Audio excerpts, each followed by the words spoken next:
ada Nagasari gitu. Ya. Mayang Sari ini adalah salah satu pendampingnya atau pendamping setia ibu. Nama aslinya dia Mayang Sari, cuma dijuluki sama Ibu Ratu kepanjangannya Nagasari. Nagasari. Karena apa? Karena Mayang Sari ini dia bisa berubah wujud menjadi naga. Tumpangannya Bunda Ratu ketika dia mau bepergian. Jadi Terus nggak ada lagi makom yang satunya itu Ya.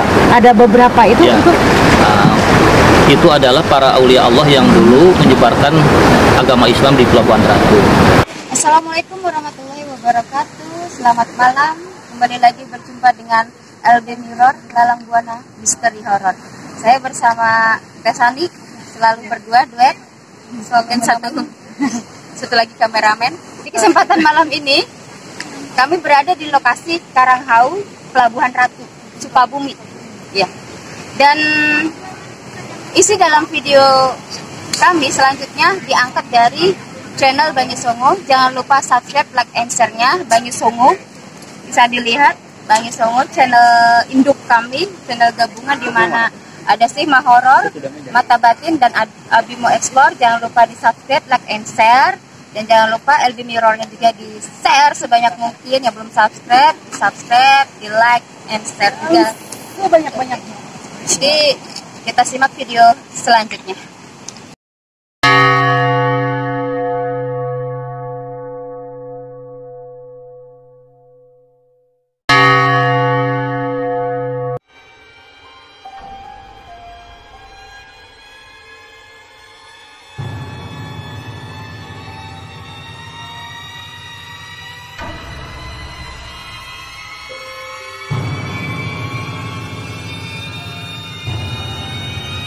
Assalamualaikum warahmatullahi wabarakatuh. Balik lagi bersama kami di channel Banyu Songo. Asyhadu an la ilaha illallah, asyhadu anna Muhammad Rasulullah. Allahumma sholli ala sayyidina Muhammad wa ala sayyidina Muhammad la nabiyya ba'da. Alhamdulillah, pada malam ini kami berada di Karanghau ya. Dan mungkin sudah terlihat, mungkin semua orang pada tahu juga Karanghau itu letaknya di mana. Karanghau itu letaknya di mana, Bu? Sukabumi, Sukabumi, tepatnya di pantai selatan atau biasa disebut pantai Ratu Kidul. Dan sebelum kita memulai, alangkah baiknya yang di rumah jangan lupa subscribe channelnya Banyu Songo, like, comment, and share sebanyak-banyaknya. Dan kami juga mendoakan kalian semua yang ada di rumah, bagi yang lagi sakit mudah-mudahan cepat diangkat penyakitnya, disembuhkan penyakitnya, dan bagi yang mungkin rezekinya kurang dilimpahkan rezekinya dan dibanyakan rezekinya, dan bagi yang belum punya keturunan semoga cepat diberi keturunan, dan bagi yang belum berjodoh semoga cepat berjodoh. Dan sedang berjodoh mudah-mudahan jodohnya diawetkan sampai dunia akhirat. Amin ya rabbal alamin. Langsung aja ya, mungkin kita akan langsung tanya pada narasumber kali ini, kepada Pak Haji Dede. Bisa dijelaskan tentang sedikit cerita yang ada di Karanghau ini? Bismillahirrahmanirrahim. Assalamualaikum warahmatullahi wabarakatuh. Waalaikumsalam warahmatullahi wabarakatuh. Sebelumnya saya mohon maaf apabila di dalam penjelasan nanti kurang berkenan. Kami mohon maaf yang sebesar-besarnya. Pertama, ketika kita datang ke tempat-tempat ritual seperti ini, kuncinya cuma ada dua sebetulnya. Yang pertama, lakukan dengan ikhlas, barengi dengan keyakinan kita kepada Allah Subhanahu wa Ta'ala. Insya Allah segala sesuatu yang kita inginkan, sesuatu yang kita harapkan pasti akan terkabul. Amin Karena ya Allah. kita menjalankannya dengan ikhlas dan dibarengi dengan keyakinan kita kepada Allah Subhanahu wa Ta'ala. Amin. Ada beberapa tempat ritual di Pelabuhan Ratu ini. Pertama yaitu ada makomnya atau patilasannya Kanjeng Ibu, Kanjeng Ratu Mas Dewi Roro Kidul, dan ada beberapa tempat ritual lainnya seperti tempatnya Eyang Soekarno atau tempatnya Bapak Presiden Soekarno, ya Batu Kursi namanya. Dan ada juga tempat pemandian yaitu 7 sumur. ceritanya panjang sebetulnya kalau diceritain semuanya. Yang pasti Bapak akan menjelaskan secara singkat saja. Mungkin semua sudah pada tahu Nyi Rohidul itu siapa, pemandian 7 sumur itu untuk apa, dan batu kursi itu manfaatnya buat untuk apa. Kan gini, Pak Haji Dude ya, kan di atas itu ada petilas, ada makom, ada dua. Yang satu ini tadi udah disebutkan, terus yang satu lagi siapa tadi? Mayangsari, Nagasari. Kok bisa ada Nagasari gitu?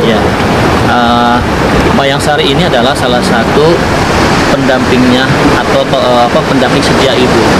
Nama aslinya dia Mayangsari, cuma dijuluki sama Ibu Ratu kepanjangannya Nagasari. Karena apa? Karena Mayangsari ini dia bisa berubah wujud menjadi naga. Tumpangannya Bunda Ratu ketika dia mau bepergian. Jadi nggak ada lagi makom yang satunya itu ada beberapa itu itu adalah para aulia Allah yang dulu menyebarkan agama Islam di Pelabuhan Ratu. Nah, ada Eyang Rembang, Eyang Lendra Kusuma, Eyang Jalak Mata Mahkota, sama Raden Syekh Hasan Ali. Nah, sejarah singkatnya para aulia ini dulu bertemu dengan karomah Ibu Ratu dan Ibu Mayangsari. Jadi ada pertemuan sesuai dengan namanya Pelabuhan Ratu. Pelabuhan ini tempat singgah, jadi tempat kumpulnya para aulia, para ratu, para raja dulu. Nah, sehingga banyak orang yang saat ini pada datang untuk mencari kebarokahan. Terus kita dengar juga ya kalau di sini ada batu kursi punya Pak Karno ya. Iya. Karena posisinya lagi dibangun, kita nggak bisa ke sana ya Pak. Iya. Alhamdulillah sekarang sudah mulai diperbaiki. Insya Allah dalam beberapa minggu ke depan petilasannya Presiden Soekarno akan selesai gitu. Nanti bisa dipakai untuk melakukan meditasi. Nah, sejarah kecilnya adalah batu kursi ini adalah salah satu tempat meditasinya Pak Karno dulu melakukan hubungan batinnya, hubungan goib dengan karomahnya itu. Dan punten Pak, yang menarik buat saya ingin menanyakan nama ya. Iya. Karanghawu sendiri arti namanya itu apa? Oh iya. Karanghawu. Nah, Karanghawu ini adalah sebuah batu yang berbentuk seperti tungku tempat masak. Ya, jadi hawu itu kan batu Sunda. Ya, jadi karang bentuknya kayak tungku, kayak hawu, kayak perapian itu tempat masak. Seperti itu. Apa ada enggak gini loh? Apa ada suka interaksi, maksudnya apa sih penampakan Ya. gitu? Ada beberapa kejadian yang memang itu terjadi di luar nalar kita, ya, nalar manusia. Itu semua bisa terjadi karena semua kehendak Allah kan. Kita hanya bisa melaksanakan apa yang kita bisa laksanakan, tapi semuanya diserahkan lagi kepada Allah Subhanahu wa Ta'ala. Dan sebelum lanjut, di sini kan konon ada sumur 7. Sumur 7 pemandian. Nah, 7 sumur ini adalah salah satu tempat ritual yang memang dulunya suka dipakai mandi sama para aulia, khususnya Ibu Ratu. Apa Haji ini bisa nunjukin sambil kita ini ya, lihat penjelasan. Insya Allah bisa. Insya Allah bisa. Sambil disebutin satu-satunya ini apa ya Pak? Insya Allah bisa. Mangga, Pak.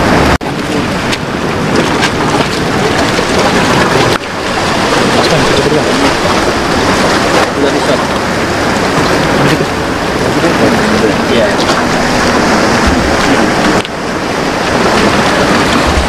Iya. Jadi kita berada di salah satu sumur 7 dan konon ini sumur pertama Pak ya? Iya betul. Bisa tolong jelaskan Insya Allah bisa. sumur pertama tersebut, termasuk karomanya untuk apa? Boleh dijelaskan? Ini adalah salah satu sumur yang memang suka digunakan untuk melakukan ritual pemandian. Nah, ini sumur yang pertama. Sumur pertama ini adalah salah satu sumur pembuka segala pintu, baik itu pintu rezeki, jodoh dan yang lainnya. Dan sumur ini kira-kira dalamnya berapa meter? Nggak dalam sih. Nggak dalam? Ya, paling semeter atau 2 meteran. Jadi dalamnya ini kurang lebih nggak nyampe semeter 2 meter ya? Iya. Jadi nggak masuk ke dalam ya? Iya. Cuma di sini konon karomahnya sebagai pembuka ya? Iya, pembuka. iya. Jadi sumur pertama, sumur pembuka. Dan ini sering banyak ritual. Ritualnya tuh dalam metode seperti apa tuh? Biasanya yang digunakan? Iya, orang mandi di sumur pertama ini adalah dia melakukan beberapa niat gitu ya. Untuk niatnya mereka sampaikan masing-masing permohonannya, silahkan mintanya langsung kepada Allah, hakikatnya karomah barokahnya dari para karun, khususnya dari Ibu Ratu, seperti itu. Dan untuk syarat tersendiri, apakah ada syarat-syarat tertentu Pak, untuk mandi di sini? Ada. Seperti apa tuh? Pertama tadi lakukan dengan ikhlas, kedua barengi dengan keyakinan, dan ada media-media lain yang memang harus dijadikan salah satu syarat. Seperti apa? Nah, mandi kan harus menggunakan sesuatu yang sifatnya wangi. Berarti kan harus pakai bunga atau pakai wangi-wangian kayak minyak. Nah, juga pakai bakaran. Kalau dulu kan pakai kemenyan, sekarang ada yang lebih praktis, bisa pakai mio atau dupa atau yang lain. Minimalis Pak ya? Ya, lebih zaman betul. sekarang lebih simpel ya? Betul. Kemudian untuk kanopi sendiri di sini kira-kira sudah merasakan aura bagaimana? Seperti yang dikatakan tadi itu benar. Cuman saya pengen menanyakan, kira-kira di sini ada, kalau misalnya ada persyaratan-persyaratan itu tidak terpenuhi, misalnya salah satunya keikhlasan dan sebagainya, ada penolakan nggak Pak Haji? Segala sesuatu tergantung kepada niat. Segala sesuatu tergantung kepada niatnya. Ketika kita punya niatan yang baik, insya Allah balasan juga akan baik. Apa yang kita mohonkan mungkin akan terkabul. Jadi segala sesuatu pekerjaan kita tergantung kepada niatnya. Dan ada pantangan-pantangan tersebut ya, khususnya di Karanghawu atau khususnya di sumur ini atau umumnya di Karanghawu. Kalau pantangan secara khusus sebetulnya tidak ada. Yang terpenting tadi ketika kita datang ke tempat karomah, barangkali ada sesuatu yang memang harus kita ikutin sesuai dengan tradisi atau adat kebiasaan. Jadi bukan Pak Haji, di sini bisa disebut dengan gerbang menuju ke Ibu Bupati itu ya? Iya, betul. Nah, salah satunya itu ada sebagian orang mengatakan bahwa di Pelabuhan Ratu ini, Laut Kidul Pelabuhan Ratu ini adalah salah satu gerbang untuk menuju ke istananya Ibu. Konon punten ya. Kira-kira yang mitos-mitos warga istananya di sebelah mana tuh? Istana persisnya kita tidak tahu. Itu kan menurut sebagian orang bahwa meyakini bahwa Pelabuhan Ratu ini adalah salah satu gerbang menuju ke istananya Ibu Ratu kan seperti itu. Nah, tempat persisnya kita tidak tahu karena itu kan sifatnya goib. Dan sebelum lanjut ke sumber yang selanjutnya, saya minta jelaskan Pak Haji karena mohon maaf, pemirsa di rumah mungkin kebanyakan orang menganggap Kanjeng Ibunda Ratu ini ada yang bermindset negatif. Yeah. Jadi sebelum saya melanjutkan ke sumber yang kedua, Pak Haji akan menjelaskan siapakah sosok Kanjeng Ibunda Ratu yang konon banyak mitologi-mitologi tepatnya di Nusantara yang berpikiran mindset negatif. Yeah. Bisa dijelaskan Pak? Insya Allah bisa. Setiap apa yang kita laksanakan di sini, memang sebagian orang yang datang ke sini ada beranggapan bahwa Ibu Ratu ini adalah salah satu penguasa laut yang memang bersifat jahat atau gimana. Sebetulnya tidak. Kenapa? Di kerajaan laut juga penghuninya bukan Ibu Ratu saja, karena ada penghuni lain. Nah, mungkin saja yang dikatakan orang bahwa di Pelabuhan Ratu ada mitos orang jahat atau apa, penghuni jahat, itu mungkin penghuni lain selain Ibu Ratu ya pengguna itu. Kan ada Nyi Bloro, ada nama-nama lain yang memang ya membelokkan ya. Bahkan ada yang mengatakan bahwa orang ke Pelabuhan Ratu ini adalah pesugihan. Sebetulnya bukan. Jadi sudah jelas ya pemirsa di rumah, itu penjelasan dari Pak Haji, yang mana bahwa Kanjeng Ibu Ratu itu bukan satu sosok mitologi yang negatif, karena banyak bangsa jin ataupun bangsa yang lainnya bisa mengelabui kita agar kita terpincut, agar kita tertipu daya dengan iming-iming yang dijanjikan oleh bangsa mereka. Betul. Dan Tapi Pak Haji, bagaimana cara membedakannya, apa dengan nama misalnya Ibu Kanjeng Ibu atau dengan Nyi Roro Kidul dan Ratu Pantai Selatan, dan Nyai itu banyak banget kan nyebutannya. Kronologisnya Bunda Ratu ini adalah sebetulnya bukan sejarah ya, karena kalau sejarah kan harus tertulis, harus jelas. Jadi mas lebih ke legenda, sejarah ya lebih ke legenda. Makanya ketika lebih ke legenda, maka akan banyak versi di situ, akan banyak pendapat orang, jadi tidak sama gitu. Tapi dengan beberapa nama tersebut yang hampir mirip, itu memang beda-beda ya. Betul. Nah, nama Ibu Ratu ini sebetulnya banyak ya, tapi sosoknya tetap sosok Ibu Ratu seperti itu.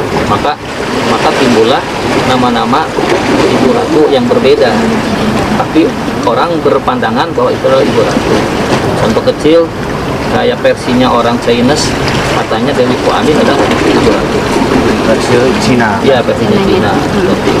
Mungkin kita bisa jelaskan sambil lanjut eksplor yang kedua. Boleh. Ya. Yuk. Ya, pemirsa di rumah, kami sudah berada di sumur yang kedua setelah sumur yang di sana, yaitu sumur pembuka. Dan sumur yang kedua ini cukup lebar daripada sumur yang pertama, dan juga jangkauannya mungkin agak dekat dengan laut. Dan mungkin sedikit saya akan tanya-tanya, dan mungkin Pak Haji bisa menjelaskannya lebih detail untuk keterangan yang ada di sumur ini. Pak Haji. Ya.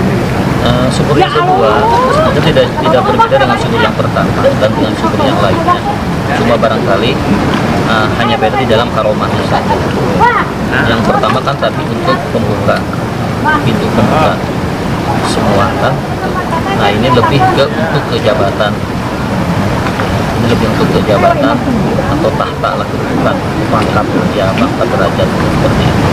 Nah, maka ketika orang punya hajat, ingin jadi kepala desa, ingin jadi mencalonkan dewan gitu, bupati, biasanya di sini, tempatnya di sumur yang kedua dimintanya. Nah, seperti itu. Kalau untuk wabil khususnya, iya lebih khususnya. tapi keseringan orang itu melakukannya 7 sumur atau 2 apa gimana? Iya. Semuanya sebetulnya kalau 7 sumur kan berarti harus 7 sumurnya kan gitu. Prosedurnya memang harus berurutan gitu ya. Ya betul, harus seperti itu. Nah, dari sumur yang pertama, kedua, ketiga, keempat sampai ke 5 kan seperti itu. Karena semua kan ada aturannya. Dan mohon maaf Pak, di sini kira-kira kuncennya ada berapa kuncen? Kuncennya ada 8, sama pengurusnya jumlahnya ada 11. Oh, gitu. Jadi kuncen di sini ada 8 orang, dan pengurusnya ada, itu sama pengurus ya, sama 11. Jadi 11. Pengurusnya 3, 11. Dan pemirsa di rumah, mari kita doakan kuncennya dan juga para pengurus di sini agar selalu diberikan kesehatan, Amin. dan selalu dilimpahkan rezekinya, Amin. dan dilancarkan segala urusannya. Amin. Karena bagaimanapun kuncen dan pengurus di sini sangat benar-benar menjaga, merawat dan melestarikan apa yang sudah terjaga di sini. Kita hanya generasi penerus cuma menikmati, dan tolong bagi pemirsa di rumah yang silaturahmi di sini jangan sampai mengotori tempat-tempat ini tersebut. Dari Tanopi sendiri ada yang mau ditanyakan? Cukup sudah detail diinformasikan dengan Pak Haji sendiri, dan ini diketahui kedalamannya kurang lebih 1 meter ya Pak? Ya, 1 meter ada. Ini harus Turun, turun. sama seperti yang sumur yang pertama. Turun nyelam berapa kali? 3 kali. Nyelam 3 kali. Dan setelah menyelam itu kita meminta kepada Allah atau gimana Pak? Iya, Selama menyelam itu. betul. Semuanya pasti kita mintanya kepada Allah. Dari 7 sumur itu kan bentuknya berbeda-beda nih Pak Haji ya. Beda. Ini memang terbentuk dengan sendirinya alami atau bagaimana Pak Haji? Ini alami. Alami, ada. Ya. Belum dirubah, belum, masih alami. Ya mungkin cukup jelas kami bersih di rumah untuk sumur yang kedua, dan mungkin kita akan lanjut ke sumur yang selanjutnya. Langsung kali. Dan kita berada di sumur yang ketiga, Pak. Dan sumur yang ketiga ini yang kelihatan tidak dalam, kisaran berapa ya? Setengah meteran Pak ya. Dan luasnya juga tidak begitu luas. Dan di sini airnya asin nggak nih? Asin juga ya, karena mungkin dekat laut ya. Mungkin bisa dijelaskan oleh Pak Haji, sumur yang ketiga ini termasuk aromanya ataupun apa gitu. Iya. Nah, sumur yang ketiga adalah aromanya pemuka rezeki ya. Rezeki. Rezeki. Sumurnya memang tidak luas, kecil. Maka ketika orang melakukan pemandian di sumur yang ketiga, tidak usah turun ke sumurnya, hanya menurunkan kakinya saja, dan ketika melakukan ritualnya dia cukup dengan membasuh muka saja. Karena apa? Dengan cuci muka kita akan mendapatkan aura mudarat, seperti itu. Misalnya mendapatkan aura mudarat Dengan metode cukup cuci cuci muka. muka saja, karena kan sumurnya kecil. Dan mungkin cukup ya di sini. Jadi untuk yang ketiga ini metodenya tidak perlu mandi turun ke bawah, cukup hanya duduk dan cuci muka di sini. Dan untuk yang pemirsa di rumah yang kesini apa ya Pak ya, emang wajib atau gimana Pak? Karena emang kan khawatir ya kalau nggak sama kuncen ataupun apa. Oh iya, iya, iya. Lebih harus sama kuncen di sini. Iya. Karena di sini juga ada kuncen yang di sini yang mungkin memandu bagaimana cara pemandiannya, metodenya, dan tata caranya gitu. Ada tata dan cara yang harus dilakukan. Betul sekali, betul sekali. Jadi pemirsa di rumah yang ingin bersilaturahmi atau ingin mendapatkan satu aroma di sini, jangan selonong boy, karena dimanapun tempat pasti ada etika dan tata keramanya tersendiri. Ya betul. Karena di sini ada kuncen ya. Lebih tepatnya ada di mana tuh? Di atas Pak ya, lebih banyak. Iya, iya, keramat ya. Di tempat petilasan Kanjeng Ibunda. Oke, langsung aja ke sumur selanjutnya ya. Dan kita sudah berada di sumur yang keempat dan kelima Pak ya. Iya. Karena jaraknya berdekatan gitu.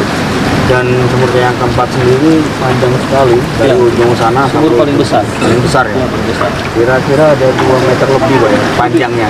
Ya kalau panjangnya 3 meter. 5 meter ada. 5 meter ya. Untuk panjangnya 5 meter. Dan untuk dalamnya mungkin sejadah orang dewasa Pak. Betul, betul. Dan bisa dijelaskan Pak Haji untuk sumur yang di sini. Sumur yang keempat adalah sumur aromanya lebih ke untuk pengasihan, penglaris ya. Ya, Usaha berarti. ya penglaris, bisa usaha, bisa ke jodoh, penglaris ya. Pengasihan kan. Dan untuk metode pemandiannya sendiri bagaimana Pak? Kalau untuk di sumur yang keempat ini? Ya, biasanya sumur ini sumur yang paling ini kan sumur yang paling besar. Ini bisa berjamaah, bisa rame-rame ya. Mau 7 orang, mau 10 orang cukup kalau sumur yang keempat. Kalau yang pertama kan satu-satu, terus yang kedua bisa barengan, paling banyak 7, sumur yang ketiga juga bisa barengan karena posisinya duduk saja, hanya cuci muka. Nah yang keempat semuanya turun, bisa berjamaah, bisa lebih dari 10 atau berapa gitu. Mungkin tadi juga di belakang ada orang yang habis mandi gitu. Mungkin kalau kelihatan atau terdengar suaranya mohon maaf karena emang tempat ini selalu ramai Pak. Betul. Tiap harinya selalu ramai. Tapi tiap malam selalu rame karena ritual mandi kembang ini memang sebaiknya dilakukan malam. Oh, jadi dilaksanakannya hanya malam hari gitu? Enggak, sebaiknya Oh, sebaiknya malam Oh, iya. kan gitu. Karena kan mandi kembang harus malam hari. Oh, gitu. Ya. Siang juga ada sebetulnya. Dan untuk hari atau malam mungkin ada hari yang spesial Bang, dan hari-hari biasa. Semua hari, semua malam sebetulnya diberikan sama Allah itu baik buat hamba, buat kita semua kan gitu. Cuma ada sebagian orang yang memang meyakini bahwa malam Jumat lah malam yang terbaik buat ritual. Sakral lah. Ya, bisa buat ritual. Dan di depan saya juga mungkin ada sumur yang kelima. Ya, sumur yang kelima. Ya. Dan sumur yang kelima mungkin tidak jauh beda dengan sumur yang ketiga. Ya, posisinya sama dengan sumur yang ketiga. Jadi ritualnya nanti cuma duduk saja, nanti cuci muka 3 kali. Dan untuk karomahnya tersendiri bagaimana Pak? Ini karomahnya untuk ke rezeki juga ya, rezeki yang kelima. Iya. Jadi kurang lebih untuk ketiga dan kelima sama lah. Ya, sama. Kurang lebih sama aromanya karena mungkin masih salah satu masih bagian dari energi kancing ibunda. Betul. Dan mungkin kita akan lanjut aja ya langsung ke Sumur yang ke-6. Ya. Dan setelah ke sumur yang ke-5 Ya. kita menuju ke sumur yang ke-6. Ke-6. Dan dibanding sumur yang lain, ini sumur Paling yang kecil. paling kecil dan Iya, paling kecil. tidak dalam juga Pak ya. Iya, paling kecil. Mungkin dicoba pakai tangan juga berapa sih? Iya. 20. Ya. Nggak dalam Paling lah. sebatas ini ya. Masih ya sebatas lengan, nggak Lengan. nyampe sini. Iya. Dan ini termasuk sumur yang kelima. Dan Keenam. ke-6. Ya, Ke-6. Dan mungkin untuk lebih jelasnya saya serahkan untuk menjelaskan kepada Pak Haji. Iya. Sumur ke-6 ini adalah sumur yang memang posisinya dan tempatnya sangat kecil ya. Nah, kecil sekali. Tapi ritualnya juga hampir sama dengan yang ketiga sama yang kelima. Nah, gitu. Orang cukup dengan duduk terus cuci muka 3 kali. Nah, karomahnya sendiri sumur ke-6 ini adalah untuk lebih kepada aura. Kepada aura. Kenapa? Karena dengan cuci muka, insya Allah aura kita akan terpancar setelah mandi di sumur yang ke-6. Sumur yang pertama ke-6 nanti sampai ke sumur yang ke-7. Seperti itu. Nah, seperti itu. Jadi di sini ada 3 melakukan metode yang mungkin tidak perlu harus nyelam, Iya. harus terjun, harus turun ke bawah, cukup hanya dengan Cuci muka saja. Iya. Dan 3-tiganya sama persis, lebih khusus ke aura. Iya, betul. Dan Iya.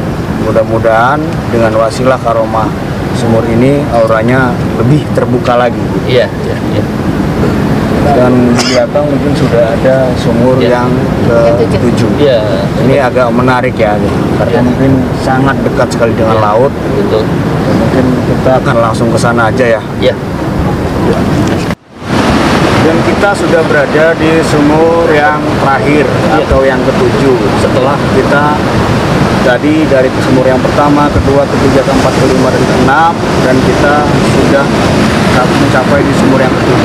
Iya, betul. Dan sumur yang ke-7 ini posisinya dekat sekali dengan laut ya. Iya, betul. Jika kalian terdengar suara ombak, karena emang ombaknya kenceng sekali Pak ya. Betul. Itu emang tiap malam kenceng atau gimana Pak ombaknya? Enggak, karena kan ombak ini ada pasang surutnya. Oh, ada pasang surutnya juga. Betul, ada pasang surut. Dan kebetulan malam ini lagi pasang. Enggak, kalau pasang enggak. Oh, enggak. Iya. Sedang lah kalau Sedang. Biasanya kalau besar nyampe Kalau sini, pasang Pak, ya? kan berarti ketutup sumur. Ketutup juga Iya, sampai iya. sumur. Masuk ke sumur yang ke-7. Seperti itu. Dan sebelum kita nge-vlog, sebelum kita bikin konten ini, sebelumnya minggu yang lalu kita pernah kesini, dan di sumur ini sangat istimewa. Dalam arti gimana Pak ya? Sangat dingin sekali tuh di sumur ini. Oh iya. Gimana tuh Pak? Iya. Bisa dijelaskan langsung Ya, Pak? pertama kan ini sumur yang terakhir, sumur pamungkas. Nah, ketika ada awal pasti harus ada akhir kan? Iya. Awal tadi sumur yang pertama adalah untuk pembuka, jadi pintu pembuka semua, baik rezeki maupun apa. Nah, ini sumur ke-7 ini adalah sumur untuk penyempurna gitu. Ya, sumur terakhir itu lebih kepada sumur kejayaan, kesuksesan. Nah, jadi setelah kita melewati sumur yang pertama, kedua, ketiga, sampai keenam, nah terakhir disempurnakan dengan mandi di sumur yang ketujuh, yaitu sumur yang memang aromanya untuk menyempurnakan ritual dari sumur yang pertama sampai keenam, disempurnakan di sumur yang ketujuh karena lebih kepada kejayaan atau kesuksesan. Jadi setelah kita melewati sumur yang pertama, kedua, ketiga, empat, lima, sampai enam, nah akhirnya kita harus menyempurnakannya di sumur yang ketujuh. Nah, insya Allah kalau kita bisa melaksanakan ritualnya dari sumur yang pertama, kedua, sampai ketujuh ini, insya Allah doa-doa kita yang kita inginkan pasti dijawab oleh Allah Subhanahu wa Ta'ala. Amin ya Rob. Seperti itu. Dan punten Pak Haji ya, Ya, sumur ini pas ketika kita nyelam ya. di bawah, merendam di bawah, itu kayak seolah-olah ada aliran air. Apakah ada sumbernya atau gimana? Sebetulnya memang sumur yang ketujuh ini kan posisinya lebih dekat ke Laut. laut. Nah, gitu. Barangkali bisa saja ada sumber air di dalamnya gitu. Aliran dari air laut. Yang memang terpancar dari lautnya sendiri seperti itu. Nah, ketika ombaknya agak besar memang karena posisinya dekat dengan laut, ya, maka sumur yang ketujuh ini akan dimasuki oleh air semburan dari laut sendiri. Maka wajar saja ada orang mengatakan bahwa sumur yang ketujuh ini rasanya lebih dingin gitu. Kenapa? Pergantian airnya selalu ada. Beda dengan sumur yang ketiga, keempat gitu. Karena posisinya agak jauh dari lautnya. Ya, sejak mandi selalu dingin. Betul. Dan untuk kenapa sini ada yang mau ditanyakan atau yang dirasakan, yang dijelaskan? Ungkapkan. Ini aja, kan banyak juga yang menyerupai di sebelah sana mungkin ya yang kayak gini, tapi bukan bagian dari 7 sumur tersebut. Itu bagaimana cara membedakannya, Pak Haji? Ini kan turun temurun dari sejak dulu ibu mandi di sumur ini, nah sampai sekarang dilaksanakan oleh para jamaah, para jamaah yang datang ke sini. Nah, gitu. Tidak mungkin orang bisa mandi selain di sumur yang dulunya dipakai oleh karomahnya ibu. Seperti itu. Dan ada batasan-batasan tersebut untuk membatasi bagian ini bukan atau bagian ini bukan. Iya. Karena jadi kalau kita mau melaksanakan ritual mandi kebang ini memang harus ada apa tadi yang dikatakan harus ada etika. Ya, ada etika, ada aturan, terutama harus dipandu oleh juru kunci karena dia lebih tahu kan gitu. Jadi jangan sampai orang yang datang ke sini tidak menggunakan etika, akhirnya dia salah sumur gitu. Kayak Salah sumur mandi, di tengah lautan. Betul, kan gitu. Sekali lagi Pak Haji diinformasikan barangkali ada yang mau silaturahmi ke sini kalau menemui juru kuncinya di mana. Iya betul. Pemirsa, kalau kita mau melakukan sebuah ritual, memang kita harus mengikuti aturan yang memang ada, aturan yang sudah ada di sini. Pertama, mintalah bantuan sama juru kunci untuk selalu dipandu. Karena walaupun gimana, ketika kita datang ke tempat orang, kita akan membutuhkan pemandu ya, terutama orang-orang yang memang sudah ditugaskan untuk menjadi pemandu di Komandian 7 Sumur. Nah, maka di 7 Sumur ini ada orang-orang yang memang selalu jaga, karena di sana ada pos jaga, terus ada gapura juga, ucapan selamat datang di Pemandian 7 Sumur. Nah, silakan saja kalau memang pemirsa mau melakukan ritual mandi, hubung aja mereka semua, insya Allah akan dibantu seperti itu. Nah, mudah-mudahan apa yang dilakukan oleh para jamaah yang datang ke sini, para tamu yang datang ke sini, semuanya dapat diijabah oleh Allah Subhanahu wa Ta'ala. Amin ya Allah ya Rabbal alamin. Jadi mungkin pada malam ini kita tidak ingin melakukan mediasi ataupun manifestasi energi atau apa. Jadi temanya malam ini kita cukup wisata religi, wisata sejarah tentang cerita di balik Karanghawu yang mungkin banyak orang-orang simpang siur tentang sejarah ataupun mitos-mitos dari Karanghawu, dan insya Allah mudah-mudahan pada malam ini semuanya diluruskan oleh Pak Haji, dan mudah-mudahan itu semua tidak menyimpang akidah kalian semua. Dan balik lagi, kebenaran hanyalah milik Allah. Hanya semua di sini hanya manusia biasa. Mungkin ada yang mau ditanyakan lagi? Dan sedikit pesan untuk Pak Haji, boleh dijelaskan ke kamera untuk pemirsa di rumah. Pesan-pesan apa untuk pemirsa di rumah yang berkunjung di sini ataupun yang belum atau yang gimana? Pemirsa, perlu kami informasikan kepada seluruh jamaah yang datang ke tempat ritual yang ada di Pelabuhan Ratu, khususnya ke Patilasan Ibu Ratu, terus ke Batu Kursi, juga ke Tujuh Sumber. Laksanakan segala sesuatunya dengan ikhlas, jalani dengan ikhlas, barengi dengan keyakinan. Insya Allah segala apa yang kita lakukan di sini akan mendapat keberkahan dari Allah Subhanahu wa Ta'ala. Nah, seperti itu. Sebetulnya masih ada sih tempat-tempat ritual lainnya yang memang perlu kami jelaskan, tapi insya Allah nanti di lain waktu kami akan menjelaskan. Mungkin hanya itu saja yang bisa kami jelaskan. Yang terpenting ketika kita datang ke tempat ritual seperti ini, gunakanlah etika, aturan yang memang sudah ada di tempat ritual seperti ini. Mungkin hanya itu saja yang bisa kami sampaikan. Maaf atas segala kekurangannya. Assalamualaikum warahmatullahi wabarakatuh. Ya, mungkin itu sedikit pesan dari Pak Haji, dan sedikit saja mungkin semuanya pesan yang dari Pak Haji sudah cukup mewakili. Dan saya sedikit menambahkan untuk pemirsa di rumah, tetap tolong jangan sampai salah akidah, karena bagaimanapun ini tempat karomah yang dalam arti punya karomah tersendiri. Jangan sampai meminta kepada makhluk, tapi meminta kepada Sang Kholik, karena kita semua makhluk. Allah lah yang maha mengabulkan, Allah lah yang maha menciptakan, Allah lah yang maha kuasa. Tetap kita harus meminta kepada Allah SWT dimanapun itu, karena kita di sini hanya makhluk yang lemah dan tidak berdaya.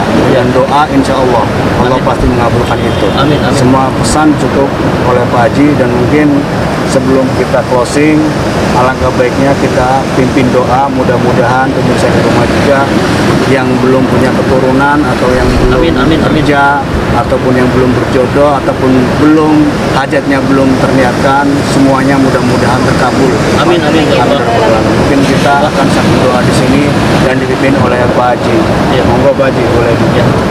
A'udzubillahi minasyaitonir rajim. Bismillahirrahmanirrahim. Allahumma sholli ala sayyidina wa habibina wa syafi'ina wa maulana Muhammad wa sallim radhiyallahu ta'ala anhu rasulillah ajmain. Amin ya Allah ya rabbal alamin.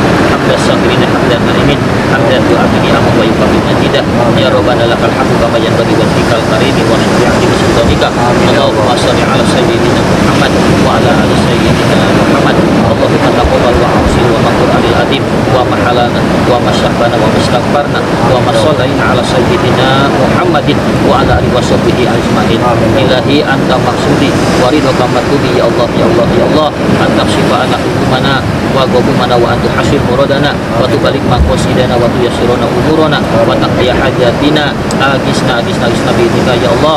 Nas'alukal karamah wal barakah wal ijazah wal ijabah la ilaha illa anta subhanaka inni kuntu minadh dhalimin la haula wala quwata illa billahil aliyyil bi rahmatika ya arhamar rahimin walhamdulillahi rabbil alamin. Ya, terima kasih sekali lagi saya ucapkan kepada Pak Haji, dan semoga Pak Haji selalu diberikan kesehatan. Amin, amin. Dalam lindungan Allah, semoga dilimpahkan rezekinya ya Amin, Allah, amin. dan selamat sampai dunia akhirat. Amin, amin, amin. Dan terima kasih juga untuk para subscriber dan para muslimnya yang sudah menyaksikan video ini. Jangan lupa untuk tetap like, comment, and share sebanyak-banyaknya. Dan bagi yang belum subscribe, tolong subscribe channelnya Banyu Songo. Mudah-mudahan agar kita selalu semangat membuat konten-konten yang positif dan bermanfaat tentunya buat kalian semua. Tetap ingatlah, kita hanya manusia biasa, kesalahan datangnya dari kami dan kebenaran hanya dari Allah Subhanahu wa Ta'ala. Terima kasih dari kami Banyu Songo pamit dan undur diri. Assalamualaikum warahmatullahi wabarakatuh.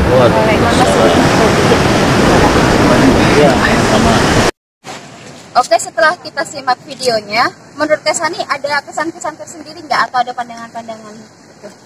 Ya, saya baru pertama kali kesini ya. Iya. Jadi belum ada merasakan sesuatu ya. Iya. Tapi menurut ininya rasa atau apa gitu? Masa sih masih Ada ya. Tapi di sini lebih banyak positif. ya seperti kemarin kita lebih merasakan dari sini. Oh, di sini.